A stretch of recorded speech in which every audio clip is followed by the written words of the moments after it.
बेशक बेशक। सवाल करते हैं जश्न मिलादुन नबी करना कुरान में है। अरे इंसान है, अक्ल का इस्तेमाल क्यों नहीं करता?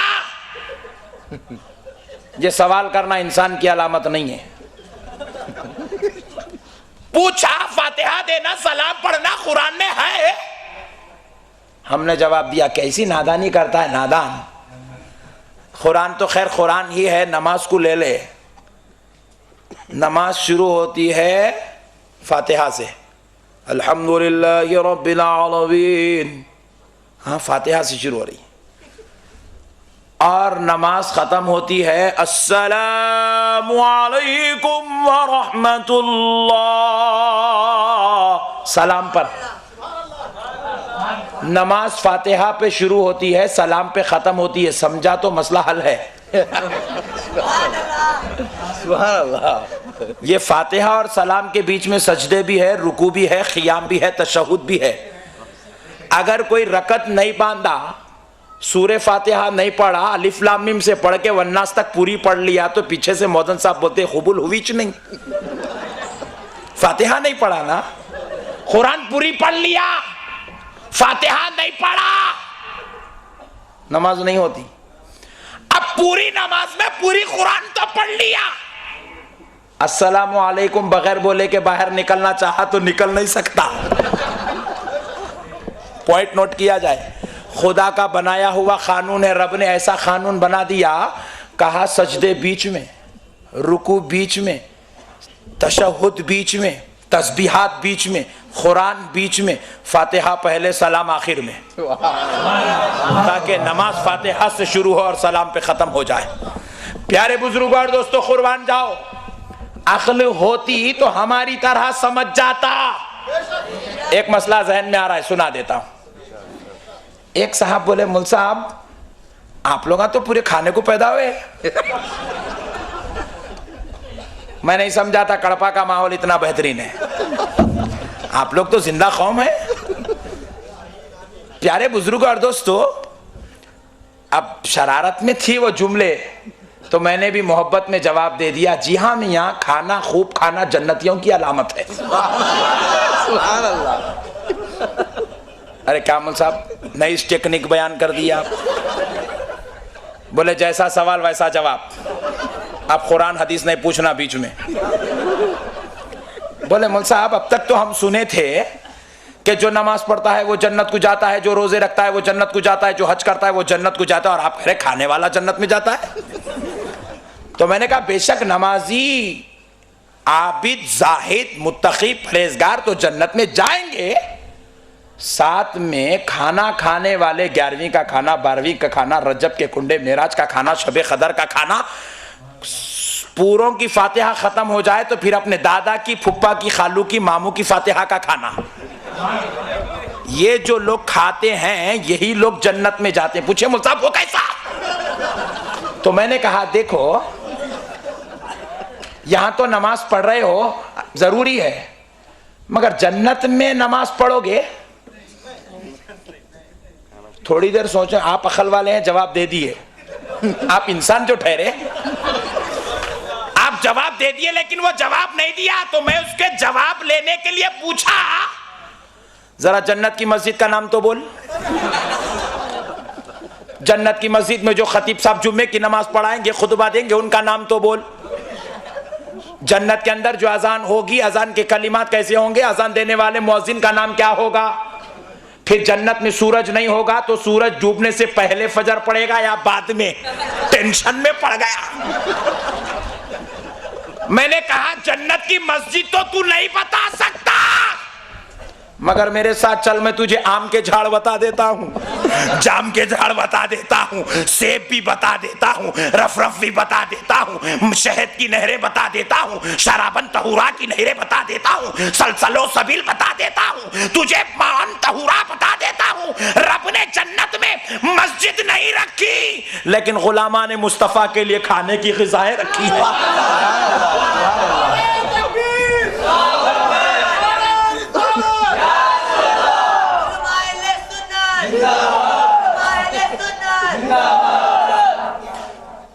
तो मैंने कहा इसीलिए हम लोग प्रैक्टिस करते हैं। हमारी किस्मत में खाना ही खाना लिखा हुआ है। दुनिया में भी खाएंगे, सरकार के सदक़े में खबर में भी खाएंगे, उनकी आले पाक का सदका उनके नवासों की निगरानी में जन्नत में भी खाएंगे। खाना है कि नहीं है भाई? तो फिर आप 11वीं की फातिहा घर में कल दिलाओ। जो दिला दिए गुड, जो नहीं दिलाए कल दिला दो। प्यारे बुजुर्ग और दोस्तों, दिलाते रहना चाहिए। सरकार का सदका खाते रहे, खिलाते रहे, इससे बड़ी बात और क्या हो सकती है। प्यारे बुजुर्ग और दोस्तों, अलगर्ज मैं अर्ज कर रहा था, हमारे प्यारे आका रहमतुल्लिल आलमीन सल्लल्लाहु ताला अलैहि वसल्लम का मकाम अल्लाह ने इतना बुलंद वाला, इतना अजमत वाला किया कि हमारे आका रहमतुल्लिल आलमीन सल्लल्लाहु ताला अलैहि वसल्लम की अजमत के सदक़े जाए अल्लाह रब्बुल इज़्ज़त ने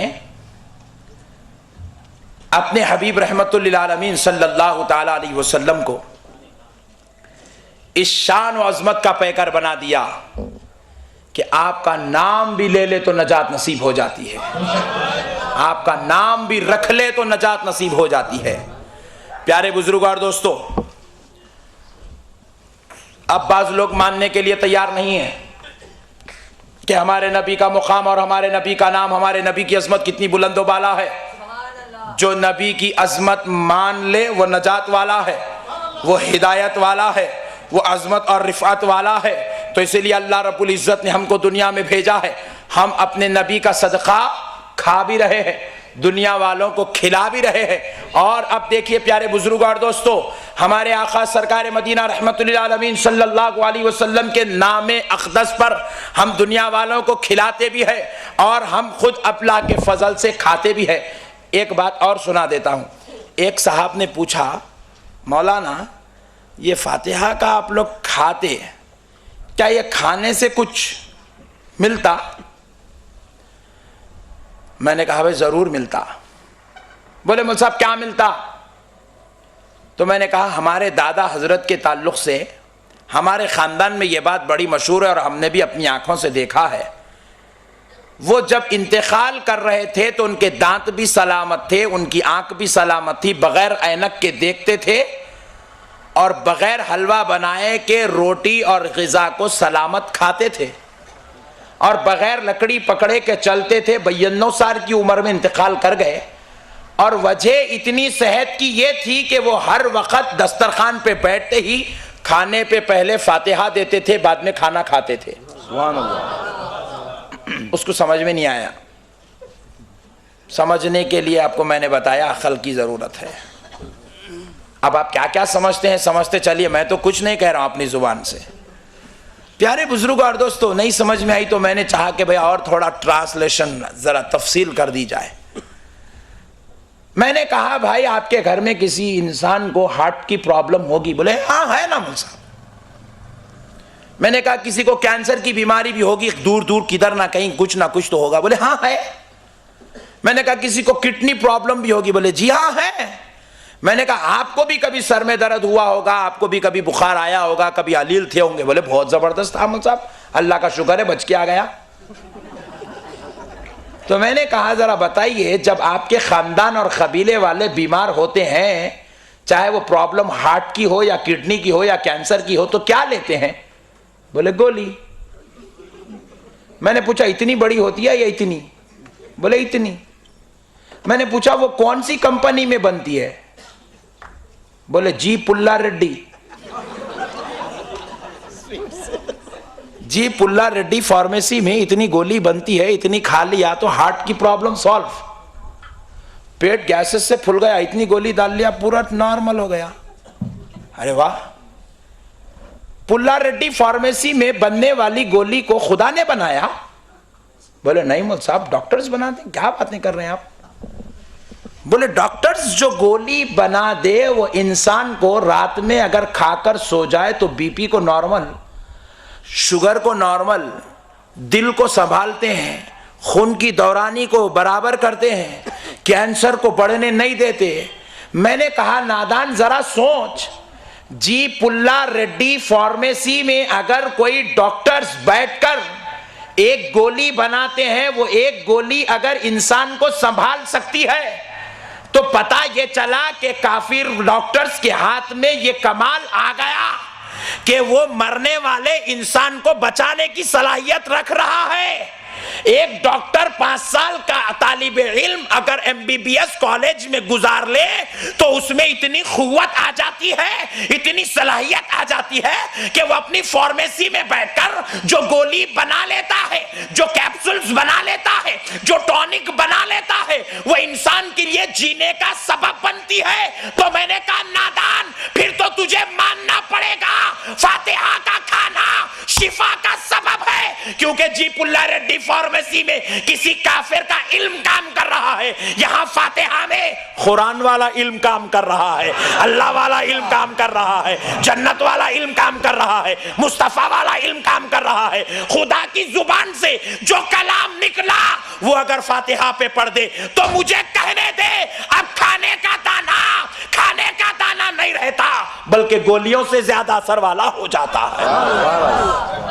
नारे तकबीर, नारे रिसालत, उलमाए अहले सुन्नत। इसलिए प्यारे दोस्तों, फातिहा देने में शर्माना नहीं चाहिए।